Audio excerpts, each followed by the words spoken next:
Good evening. চলে এসেছি আজকে নতুন ভিডিও নিয়ে আমাদের আলো সিরিজের নেক্সট মানে লেকচার 8। তো আজকে যে টপিকটা নিয়ে আলোচনা করব তা হলো বস্তু বনাম প্রতিবিম্বের অবস্থান আমরা উত্তর লেন্সের ক্ষেত্রে দেখব। মানেটা কি, যে এটা যদিও এটা আমাদের ওয়েস্ট বেঙ্গলি বোর্ডের মাধ্যমিকের একটা টপিক, ঠিক আছে। উত্তর লেন্সের ক্ষেত্রে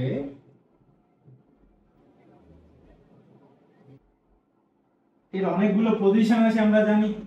ধরলাম এটা ফোকাস এফ, এর দ্বিগুণ দূরত্বে থাকে 2f। তো নানান অবস্থানে যদি আমি বস্তুটাকে রাখি তাহলে কোথায় কোথায় ওর প্রতিবিম্বগুলো আমি পাবো, আজকে হলো সেটা আলোচনা, ঠিক আছে। এবার টেনে যারা পড়ছে, যাদের এই চ্যাপ্টার পড়া হয়েছে, তারা অলরেডি জানে কোন ক্ষেত্রে কোথায় হয়, কিন্তু অনেক সময় কি হয় মনে রাখতে অসুবিধা হয়, ঠিক আছে। তো সেটা তো আমরা রশ্মি চিত্র রে ডায়াগ্রামের সাথে সাহায্যে করতেই পারি। আজকে আমরা ফর্মুলা ইউজ করে একটা শর্ট লিস্ট করার চেষ্টা করব যে ব্যাপার কিভাবে হচ্ছে, কি কি মান আসছে, ঠিক আছে। তাহলে আমরা জানি যে রশ্মি চিত্রে অঙ্কন ত্রুটির জন্য অন্য মান আসতে পারে। এবার ঠিক এঁকেছি কি না, বা ওই সেই কোথায় বস্তু রাখলে কোথায় প্রতিবিম্ব তৈরি হয় সেটা মাথায় একবারে মনে রাখার, চার্টটা কিভাবে এলো, কারণ চার্ট অনেক বইয়ে দেওয়া আছে, কিভাবে এলো সেগুলো যাতে ভালোভাবে মনে থাকে বা বোঝা যায়, তার জন্য আজকে আমরা লেন্সের ফর্মুলাটা ইউজ করব। এবার লেন্সের ফর্মুলা ইউজ করে কিন্তু আমরা অলরেডি আমি দেখিয়েছি, আমি একটা দেখিয়ে দিচ্ছি। আচ্ছা, তো আলোচনার জন্য আমরা এখানে কিন্তু বস্তুটার কয়েকটা অবস্থান নেব, তারপরে ওই অবস্থানগুলোর বেসিসে দেখব কোথায় কোথায় প্রতিবিম্বটা তৈরি হচ্ছে, কেমন। তাহলে কয়েকটা অবস্থান নিয়ে কি নেব, সবার আগে অবস্থানটা নেব এখানে আলোক কেন্দ্রের উপর, এটা হলো আমার 1 নম্বর পয়েন্ট। তারপর নেব আলোক কেন্দ্র, অনেকে মেরুও বলে, বা ফোকাসের মাঝখানে একটা পয়েন্ট নেব, 2 নম্বর পয়েন্ট। তারপরে ফোকাসের উপরে নেব, এটা 3 নম্বর পয়েন্ট। একটা ফোকাস আর 2f এর মাঝখানে, এটা 4। একটা হবে 2f এর উপরে 5 এবং একটা 2f এর বাইরে 6। মানে বস্তুটাকে আমি 6টা অবস্থানে রাখবো, তাহলে প্রত্যেকটা অবস্থানের ক্ষেত্রে কোথায় কোথায় আমার প্রতিবিম্বটা তৈরি হবে সেটা আমাদের দেখতে হবে, ঠিক আছে। এবার প্রত্যেকটার ক্ষেত্রে আমার লেন্সের সূত্র লাগবে। তো একটা আমি বের করে দেখিয়ে দিচ্ছি, যেটা আমি হয়তো দেখিয়েছি 2f এর ক্ষেত্রে যেমন হয়। তাহলে আমরা জানি লেন্সের সূত্র 1/f সমান সমান 1/b মাইনাস 1/u। এবার সাইন কনভেনশন সব ভিডিওতেই বলা হয়েছে, তাও দেখিয়ে দিচ্ছি। এই আলোক কেন্দ্রটা সংখ্যা রেখা কোথায় থাকে, 0 তে থাকে। এগুলো কি প্লাস আর এগুলো মাইনাস, ঠিক আছে। বস্তুটা যেহেতু প্রত্যেক কেসেই শুধু 1 নম্বরটা তো 0তেই থাকবে, বাকি 5টা কেসে কিন্তু মাইনাসই আছে, তাই সবসময় ইউ গুলো সব মাইনাসই হবে। তো আমি এই 5 নম্বর কেসটা করছি। 5 নম্বর কেসে ইউটা আমার কত, 2f, কিন্তু সংখ্যা রেখার বাঁদিকে, তাই এটা -2f। তাহলে দেখি বিটা কত আসবে। এবার জেনারেল ফর্মুলাটা আগে লিখে নি, 1/b, তাহলে কি হবে 1/f প্লাস 1/u। এবার সাইনটা বসাই, 1/f প্লাস 1/u কত, -2f, ঠিক আছে। তাহলে কত আসবে 1/f, এটা মাইনাস হয়ে গেল 1/2f, তাহলে লসাগু হবে 2f, এটা হবে 2 মাইনাস 1, এটা হলো 1/b। তাহলে b পেয়ে গেলাম, আমাদের কিন্তু 2f এ আসবে, যেটা কিছু নেই মানে প্লাস। তার মানে -2f, মানে এদিকে 2f এ যদি আমি বস্তুটা রাখি তাহলে ওর প্রতিবিম্বটা +2f, মানে এখানে তৈরি হবে। তাহলে বস্তুগুলো রেড কালারে আছে, প্রতিবিম্বগুলো আমি গ্রিন কালারে করে দিই। তাহলে কত নাম্বার কেসটা করলাম, 5 নাম্বার। তার মানে 5 নম্বরের বিন্দুটা 2f, তাহলে এটা কোথায় তৈরি হবে, 2f এ তৈরি হবে। তাহলে 5 নম্বরের প্রতিবিম্বটা কোথায় হবে, 2f এ হবে। বোঝা গেল। এবার এই সূত্রের সাহায্যে এবার বাকি 5টা কেসও আমরা করতে পারি, কিন্তু আমরা বুঝে গেছি যে এভাবেই করতে হবে, তাই 5টাই আমি আর করে করে দেখাচ্ছি না, ঠিক আছে। ক্যালকুলেশন সবাই চাইলে রিচেক করে নিতে পারে। তো আমি নিজে ক্যালকুলেশন করে করে একটা চার্টের মান বের করে দিয়েছি, আমি চার্টটা লিখে দিচ্ছি ওখান থেকে, তাহলে সবার বুঝতে সুবিধা হবে। এবার মানগুলো নেব কোথায় কোথায়, যেমন এগুলো তো জানি f2f, এর মিডিলে আমি যে কোনো পয়েন্ট নিতে পারি, তোমরা আলাদা নিতে পারো, আমি আমার মতো করে নিয়েছি, সেই হিসাবে রেজাল্ট গুলো দেখবো, ঠিক আছে। তাহলে চার্ট বানানো যাক।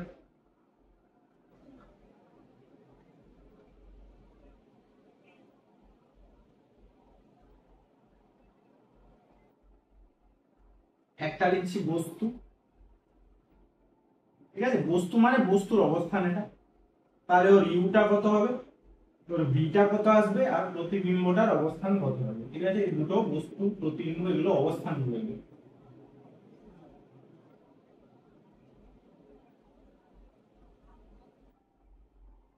ঠিক আছে, আমাদের কটা, 6টা কেস, 1 2 3 4 5 6। ঠিক আছে, তাহলে এখান থেকে শুরু করি। বস্তুটা কোথায়, আলোক কেন্দ্রে। ঠিক আছে, তাহলে ও লিখে দিলাম, আলোক কেন্দ্রটাকে ও ধরে নিচ্ছি, ও পজিশনে। তাহলে ইউ কত হবে আমার 0, কারণ আলোক কেন্দ্র থেকে মাপি, বস্তুটা ওখানেই আছে, আর আমরা জানি ভিটা 0 হবে। এইটা, এই যে এই প্রথম কেসটা যেটা আছে, বস্তু আলোক কেন্দ্রে থাকলে প্রতিবিম্ব আলোক কেন্দ্রে তৈরি হয়, এটা রেখা রশ্মির সাহায্যে দেখানো একটু কঠিন। ঠিক আছে, ওটা বোঝানো একটু কঠিন। ঠিক আছে, তো সূত্র লাগালে কিন্তু এটা সহজেই আসবে। ঠিক আছে, এটা কিন্তু 0 আসবে। ঠিক আছে, পরে না একটা ভিডিওতে দেখিয়ে দেবো, কারণ এর ক্যালকুলেশনটা একটু অন্যরকম। তাহলে প্রতিবিম্ব কোথায় হবে, মেরুতে বা আলোক কেন্দ্রেই হবে। ঠিক আছে, এরপরে যে মানগুলো আছে, এবার কি করব, মানগুলো আমরা আলাদা আলাদা করবো। যেমন আমি যে যে মানগুলো লিখে নিয়েছি ওগুলো লিখে দিচ্ছি। যেমন এই পয়েন্টটা, 2 নম্বর পয়েন্টটা আমি নিয়েছি 0.5 এর একটা মান নিয়ে নিয়েছি, কারণ 0.5 এর 0 আর f এর মাঝখানে থাকে। তাহলে আমি নিয়ে নিয়েছি, তাহলে বস্তু কোথায় আছে, f আর, না এইভাবে লিখি, আলোক কেন্দ্র আর f এর মাঝখানে। বোঝা গেল, 0 টু f, মানে আলোক কেন্দ্র আর ফোকাসের মাঝখানে আছে, মধ্যে আছে। তাহলে ইউটা আমি কত নিয়েছি, এবার ইউ যেহেতু বাদিকে আছে, মানগুলো কি হবে, মাইনাসে, -0.5 এফ। বোঝা গেল, তাহলে আমার ভিটা আসবে -f। তার মানে কি, দ্বিতীয় কেসে কিন্তু আমার যেটা আছে, যে আমি যদি বস্তুটাকে ফোকাস আর আলোক কেন্দ্রের মাঝখানে রাখি, সেক্ষেত্রে কিন্তু প্রতিবিম্বটা মাইনাস আসে। তার মানে এই সাইডেই তৈরি হয়। কোথায় তৈরি হয়, ফোকাসে। ঠিক আছে, তাহলে ওটা 2 নম্বর কেস ছিল। আর কোথায় তৈরি হয়, ফোকাসে, মাইনাসে, মানে এখানে। তাহলে 2 নম্বরের প্রতিবিম্বটা কোথায় হবে, এই ফোকাস বিন্দুতে হবে। বোঝা গেল? ঠিক আছে, তাহলে এটাকে কি বলবো, এটাকে বলতে পারি আমরা গৌণ ফোকাসে হবে, গৌণ ফোকাস। ঠিক আছে, আচ্ছা, থার্ড কি হবে আমার, এফ ফোকাসে। এবার আগের ভিডিওতে আলোচনা করেছি অলরেডি, যে বস্তু যদি ফোকাসে থাকে তাহলে ইউটা কত হয়, -f, ভিটা কত হয়, ইনফাইনাইট। আগের ভিডিওতে বের করা হয়েছে। ঠিক আছে, তাহলে প্রতিবিম্ব কোথায় হবে, অসীমেই হবে। বোঝা গেল, প্লাস মাইনাস আগের ভিডিওতে ভালো করে বোঝানো হয়েছে। আচ্ছা, এবার নেব, এবার যেহেতু 3 নম্বরেরটা এখানে আঁকা সম্ভব না, তাই আমি 3 নম্বরটা কিন্তু দেখালাম না। ঠিক আছে, 3 নম্বরটা এদিকে কোথাও হয়, 3 নম্বরটা কোথায় হয়, ইনফাইনাইট দূরত্বে। ঠিক আছে, এভাবে লিখে দিলাম। আচ্ছা, 4 নম্বর কেস কি আছে, f আর 2f এর মাঝখানে। তাহলে f আর 2f এর মাঝখানে একটা মান নিয়ে নিই, যেটা আমরা নিয়ে নেব 1.5 এর, দেড় নিয়ে নিলাম একদম মিডলে। তাহলে এটা কি, f আর 2f এর মিডলে বস্তু আছে। তাহলে মানটা কত না, -1.5 এর। তাহলে এটা আসবে আমার +3f। তাহলে এটা আমার আসবে, বিটা ক্যালকুলেট করলে +3f, মানে 3 গুণ ফোকাস দূরত্ব। তাহলে আমি যদি এখানে নিয়ে নিই অ্যাপ্রক্স করে, যে এখানে 3f পয়েন্ট আছে,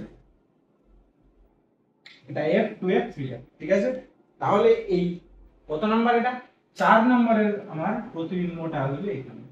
বোঝা গেল? এবার 5 নম্বরে কি ছিল, আচ্ছা, তাহলে কোথায় কোথায় এর অবস্থান কি হবে, অবস্থান কি হলো, 2f এর বাইরে।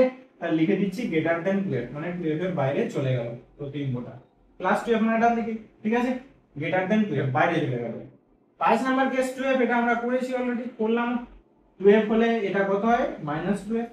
তাহলে এটা কত আসে, +2। তাহলে এর অবস্থান কোথায়, 2f বিন্দুর উপরেই হবে।